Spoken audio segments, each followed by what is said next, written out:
Bien, buenas tardes, estimados alumnos. Damos inicio a una nueva semana en la que nos encontramos ya analizando el acto jurídico, ¿cierto? Bueno, pero siempre es importante hacer presente, primero, el preocuparnos por nosotros, en el sentido de decir cómo hemos estado, cómo han estado sus familias. Espero que estén bien, que, digamos, la pandemia que está allí asolando nuestro pueblo y nuestro mundo no haya tenido efectos en ustedes, no haya repercutido en ustedes o algo en sus seres queridos, o si hay alguien por allí, si hay alguna amiga, algún amigo que esté complicado, bueno, siempre pensar en él, siempre pensar en ella y desearle lo mejor, que se recupere pronto, que esté mejor. Yo creo mucho en que los seres humanos, si efectivamente se unen en un sentimiento, pueden lograr cosas.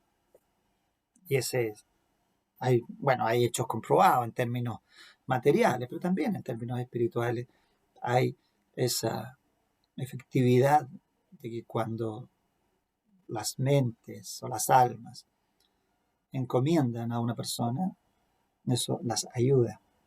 Así que me uno a todas esas voces que están de alguna manera viviendo porque mejoren aquellos que se han contagiado.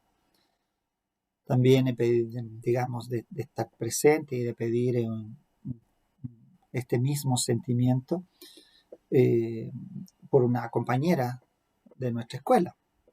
Tengo una compañera en el vespertino que ya al parecer está en sus últimos días por esta tierra. No es un tema del COVID, es un tema de un cáncer que sobrevino en ella y por qué, digamos, no tenerla presente en estos instantes, ¿cierto? Instante en el que, eh, así como ustedes, ahí estuvo sentada en su sala de clases, pero hasta que se fue complicando hasta el último, siempre quiso incluso rendir sus pruebas y todo.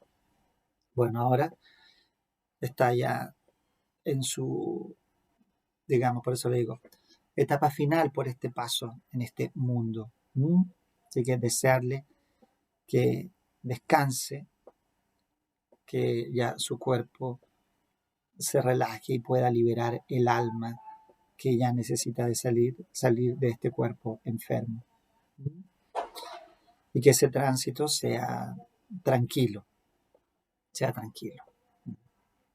Bien, ven, siempre es bueno tener presente a los demás en nuestra vida diaria. Y en lo nuestro, ahora ya descendiendo a lo nuestro.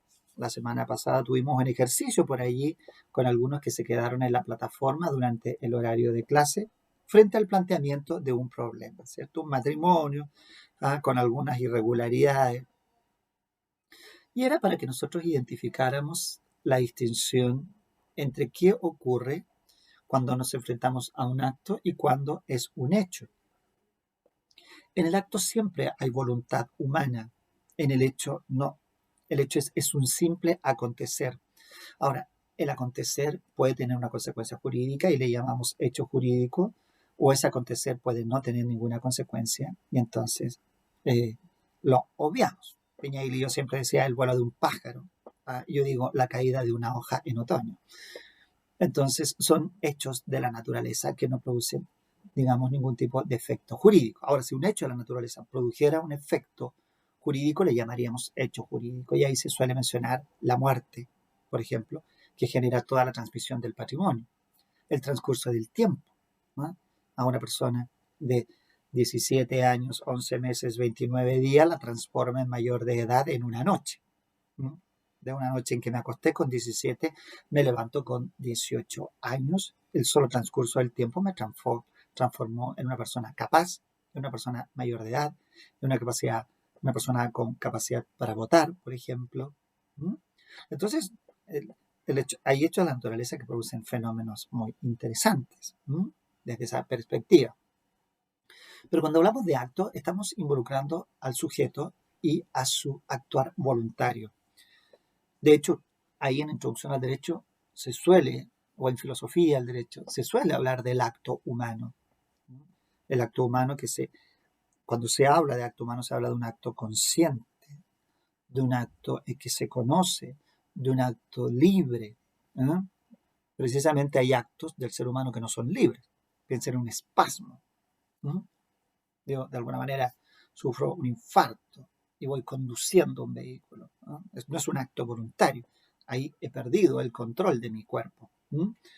O si tuviera Parkinson y con el movimiento de la mano golpeara o rompiera un objeto. Eso es un espasmo, eso no es un acto voluntario. Por lo tanto, en el acto voluntario hay mucho de que observarlo para saber si también el acto voluntario es voluntario. Pero si lo es decir, si es un acto consciente, es un acto con conocimiento, es un acto libre, ese acto puede tener consecuencias jurídicas que las partes quieran, y hablamos de inmediato del acto jurídico, o puede no tenerlas. Puede no querer tenerlas. Como cuando efectivamente yo choco a otro vehículo. Es un acto voluntario, efectivamente voy no atento a las condiciones del tránsito, que es una obligación del conductor, una obligación legal, y causo un daño. No he querido causar el daño, pero fue mi descuido, mi negligencia, el que termina ocasionando el daño. Eso nos lleva efectivamente a que hay actos realizados con la intención y actos realizados sin la intención. Lo que a nosotros nos interesan claramente son los actos realizados con la intención de realizar, de tener consecuencias jurídicas. Y aquí se produce la primera precisión que tenemos que hacer en materia de nuestro curso. Esos efectos que buscamos son efectos queridos por las partes o son efectos que la legislación impone a las partes. Eso determina dos nombres, los que hablan de acto jurídico y los que hablan de negocio jurídico. ¿No? Sin ir más lejos, aquí tenemos precisamente, ¿ven? Teoría del negocio jurídico, de ahí de Ramón Domínguez. Cuando Ramón Domínguez se enfoca en el negocio jurídico, está siguiendo un poco la teoría alemana de denominación del acto. ¿Por qué? Porque en esa doctrina, cuando los efectos son queridos por las partes, negociados por las partes, dispuestos por las partes, se habla de negocio jurídico. Los franceses tienen otra forma de entenderlo. No es mucha, pero es otra forma. Para los franceses, sea que los efectos provengan de la voluntad de las partes, o sea que los efectos provengan de una imposición del legislador, siempre se habla de acto jurídico. Si tuviéramos que dar un ejemplo para comprender esto, diríamos el matrimonio. Las consecuencias del matrimonio, los deberes que nacen del matrimonio, por ejemplo, el deber de fidelidad, el deber de protección, de cuidado y protección recíproca, de habitar el hogar común, son deberes que la ley impone. Los cónyuges no pactan estos efectos, sino que es la ley la que los impone. Y en una compraventa son las partes las que deciden, por ejemplo, cuándo se va a pagar el precio, cuándo se va a entregar la cosa, si va a haber algún servicio de postventa. En todos estos casos, en uno los efectos los establecen las partes, en otro la ley. Pero en ambos casos se llama acto jurídico. Eso es la teoría francesa. En la teoría alemana, la expresión negocio jurídico en este caso quedaría reservado solo para la compraventa, porque en el caso del matrimonio los efectos no los buscan las partes, la ley los establece. Bien, bueno, ahí tenemos entonces esta distinción que pueden encontrarle, por eso les decía yo, está el manual de don Ramón Domínguez, que ya adopta un poco la postura del negocio jurídico. En la práctica no son muchas las diferencias en términos de pedagógicos. En términos doctrinarios pueden ser muy importantes, pero en términos pedagógicos para el aprendizaje podemos hablar del acto jurídico, el negocio jurídico, y siempre nos vamos a estar refiriendo a lo mismo. Ahora, la expresión, ahora, siguiendo, más que la expresión, tomando ya definitivamente el acto jurídico, nosotros señalamos, de acuerdo a esta primera distinción que venimos haciendo, y por eso les voy a pedir que me hagan una especie como de mapa conceptual, ¿m? El hecho de la naturaleza y del hombre, el hecho del hombre realizado con la intención o sin la intención, nos quedamos en la intencionalidad.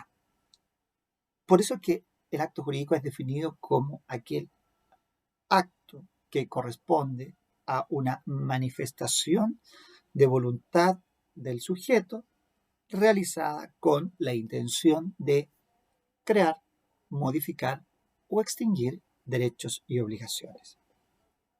Básicamente esos tres. Algunos agregan la transferencia y la transmisibilidad, pero no es en todos los casos. Así que si esta manifestación de voluntad del sujeto o de una parte celebrada con la intención, o manifestada, perdón, con la intención de crear, modificar o extinguir derechos y obligaciones, es a lo que llamaríamos propiamente un acto jurídico. De ahí que todas las teorías acerca del acto jurídico señalan como rango o característica principal que el acto jurídico es una manifestación de voluntad. ¿Ven? Es una manifestación de voluntad. La voluntad se exterioriza con una intencionalidad. ¿Cuál? Bueno, vamos a ver en algún minuto. Y por eso, en nuestro ejemplo de la clase pasada, en nuestro caso de la semana pasada, veíamos varias situaciones. Era un matrimonio, lo celebraba un funcionario que es absolutamente incompetente, por lo tanto había nulidad del acto del matrimonio. Se trataba de una persona que tenía 17 años, el padre simplemente decía le doy la autorización, no era ante un funcionario, había un contrato para el evento, había ruidos molestos. Entonces, por ejemplo, el hecho de que haya existido una fiesta era un hecho, o el ruido molesto era un hecho. Eran circunstancias que no podían ser calificadas como actos. Entonces, en el acto hay voluntariedad. Aunque ustedes me podrían decir, sí, profesor, pero es un hecho del hombre el que causa el ruido, y eso a lo mejor alguien me podría decir es un acto voluntario, y a lo mejor yo tendría que decirle sí, ese acontecimiento es un acto voluntario. La idea era distinguir precisamente cuando estamos frente a un acto, es decir, donde hay una manifestación de voluntad en un sentido, y cuando no. A lo mejor podríamos estar, si yo no quiero hacer ruido, podríamos decir que era un acto voluntario hecho sin la intención de producir una consecuencia jurídica. Interesante. Bien, pero ahora, estos actos jurídicos, si nosotros los observamos de distintas perspectivas, nos vamos a encontrar con ese mismo caso. Había un acto de familia, como era un matrimonio, y había un acto como, por ejemplo, contratar un servicio de carpa para el evento, un acto patrimonial. Había que dar la autorización solemne, para este caso, ante el oficial para contraer matrimonio. Entonces, uno dice, ahí hay un acto que efectivamente tiene connotación de familia.